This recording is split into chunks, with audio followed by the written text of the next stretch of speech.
ही घटना केवळ मनोरंजनासाठी बनवलेली आहे.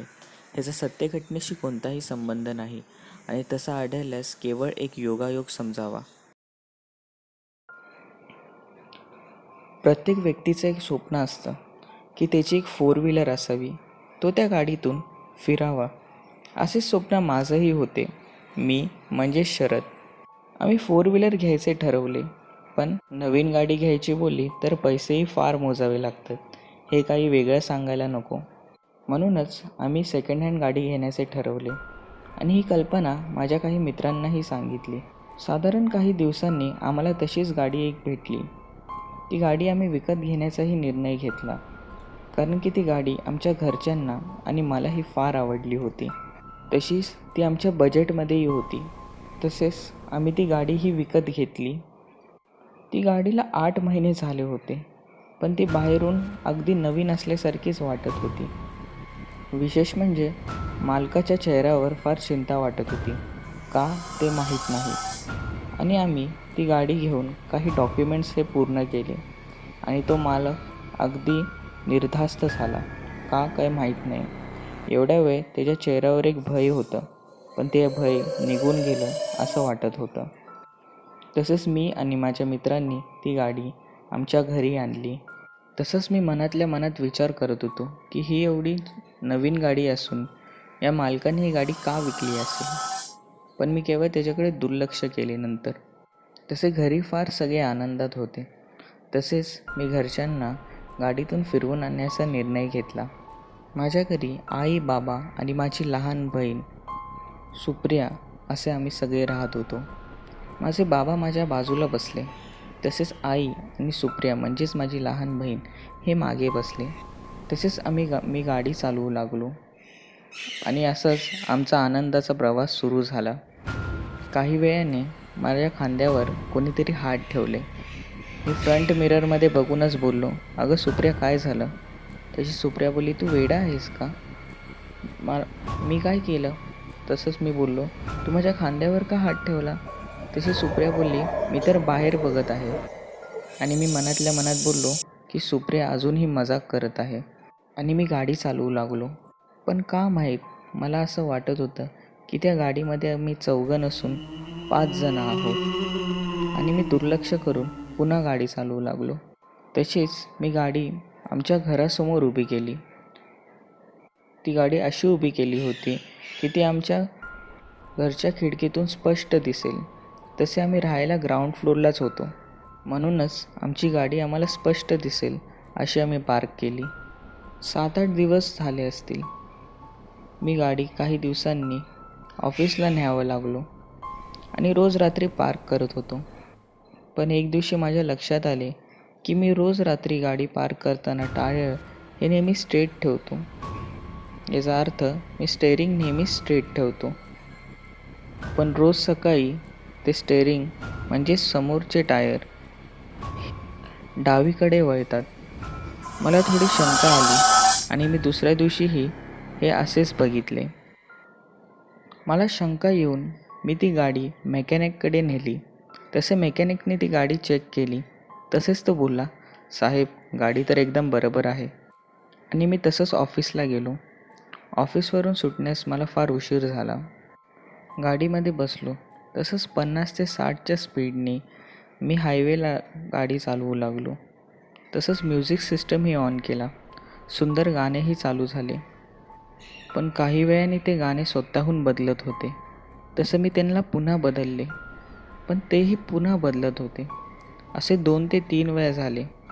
तसं मी ते म्युझिक सिस्टम बंद करून टाकलं. हे खराब झालं असेल असं मी मनातल्या मनात स्वतःलाच बोललो आणि गाडी चालवू लागलो. आणि असे करून मी घरी आलो. मी घरच्यांना हा प्रकार सांगितला नाही, कारण की त्यांना मला टेन्शन द्यायचे नव्हते. मी साधारण जेवून लवकर झोपलोही. दुसऱ्या रात्रीही हाच प्रकार झाला आणि यावेळेला त्या म्युझिक सिस्टममधून वेगळाच आवाज येत होता. ती म्युझिक सिस्टम मी बंद करून टाकले आणि पुन्हा रात्री घरी आलो. मला फार भीती वाटायला लागलेली. तसं रात्री 2 वाजता मी पाणी पिण्यास उठलो आणि केवळ गाडीवर एक नजर टाक म्हणून मी गाडीकडे बघितले आणि जे मी बघितले ते बघताच माझे डोळे फुटतायत की काय, माझे हृदय बाहेर येते की काय असे मला झाले. कारण माझ्या गाडीमध्ये रक्ताने माखलेला एक व्यक्ती बसला होता आणि तो स्टेअरिंग उजवी व डावीकडे वळवत होता आणि एक क्रूर हास्य करत होता. तसंच त्याने माझ्याकडे त्याच वेळेला पाहिलं आणि जे मी बघितलं ते बघताच मला भोळ येऊ लागली. कारण की त्याचे डोळे पूर्णपणे पांढरे होते. तसेच मी बेडवर जाऊन गप्प झोपलो. कारण की मला घडलेला प्रकार काहीच समजत नव्हता. मला वाटलं की तो एक भास असेल. दुसऱ्या दिवशी सकाळी उठून ते टायर पाहिले तर ते नेहमीसारखेच वळलेले होते. हे प्रकार काय आहे? मी जे सोक्षमोक्ष लावायचे ठरवले आणि म्हणूनच मी त्या पहिल्या कार मालकाला फोन लागला. पण फोन स्विच ऑफ येत होता आणि मला त्या दिवशी ऑफिसला अर्जंट जायचे होते. म्हणून मी ऑफिसलाही गेलो. दिवसभर काम करून पुन्हा घरी येण्यास ठरवले. पुन्हा गाडीत बसलो. पण यावेळेला गाडीमध्ये बसताना फार भीती वाटत होती. काही मित्रांनाही विचारले. त्यांना बोललोही की मी तुम्हाला तुमच्या घरी सोडतो. पण त्यांनी नकार दिला कारण की त्यांच्याकडेही गाडी होती. तसंच गाडी चालू करून मी माझ्या रस्त्याला निघालो. पण सतत कालचा विचार माझ्या मनात येत होता. साधारण काही वेळाने मला हायवे लागला. रात्रीची वेळ असल्याने वाहनंही फार कमी होती आणि गाडी चालवत असताना पुन्हा गाडीचे म्युझिक सिस्टम हे स्वतःहून ऑन झाले. मी फार घाबरलो. ते म्युझिक सिस्टम बंदही केला पण ते पुन्हा चालू झाले. हे काय प्रकार आहे मला समजत नव्हते. कारण की मला कळून चुकलेले हा गाडीचा प्रकार हा गाडीचा फॉल्ट नाही आहे. हे काही वेगळाच प्रकार आहे. आणि काही क्षणातच मी मागच्या मिररमध्ये जे पाहिलं ते पाहून मला फार भीती वाटली. हे पाहताच मी काही क्षणात मरतोय की जगतोय असं मला वाटू लागलं. कारण मागच्या सीटवर तोच माणूस बसला होता. एक क्रूर हास्य करून माझ्याकडे एकटक बघत होता आणि मी मागे बघताच मागे कोणीही नव्हतं. तसं मी गाडी वेगाने चालवू लागलो आणि पुन्हा म्युझिक सिस्टम ऑन झाले आणि यावेळेला ते फुल व्हॉल्यूमवर होते. माझे कान फुटतील की काय असे मला वाटू लागले आणि फ्रंट मिररमध्ये पाहताच तो माणूस पुन्हा दिसला. मी पुन्हा समोर लक्ष दिले कारण की मला काय प्रकार आहे हे समजलं होतं. आणि याच वेळेला मागून त्या माणसाने हात टाकला आणि गळा दाबू लागला. मला समोरचे दृश्य दिसत नव्हते. मला श्वास घेण्यास त्रास होऊ लागला आणि त्याच वेळेला आवाज आला, ए, माझी गाडी चालवायची ना तुला?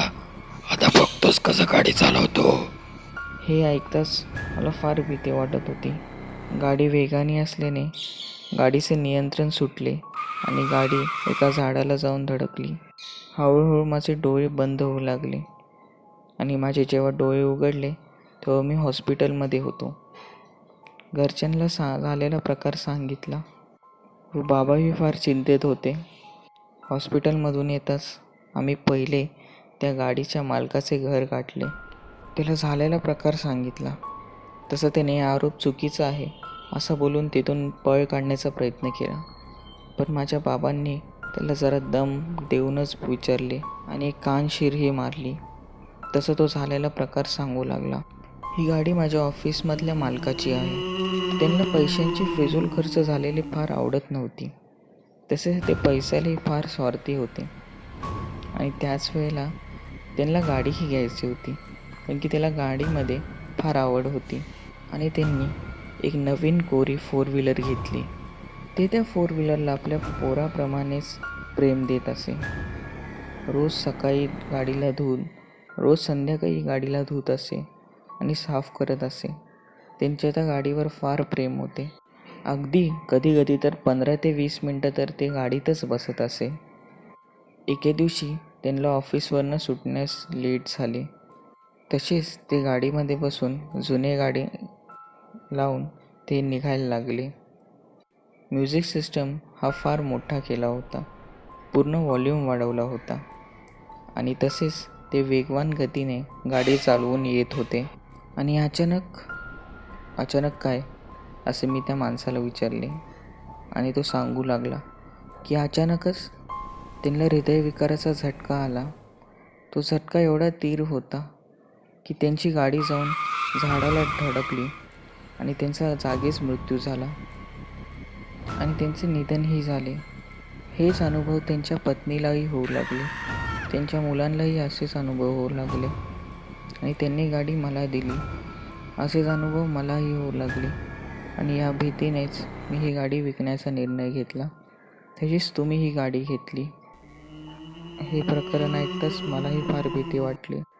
मी व माझ्या बाबांनी ही गाडी विकण्याचा निर्णय घेतला आणि त्याचबरोबर आम्हीही असा विचार केला की असेच प्रकार दुसऱ्यांवरही होतील, म्हणून या गाडीचा काहीतरी सोक्षमोक्ष लावला पाहिजे. म्हणूनच आम्ही ही गाडी स्क्रॅपला देण्याचा निर्णय घेतला आणि ती गाडी स्क्रॅपलाही दिली. पण पहिली गाडी आणि तीही अशीच. आम्हाला फार आश्चर्य वाटले आणि वाईटही फार वाटले. तर मित्रांनो, ही गोष्ट कशी होती मला नक्की सांगा. आवडली असेल तर लाईक करा, नसेल आवडली तर डिसलाईक करा आणि सबस्क्राईब करा. थँक्यू.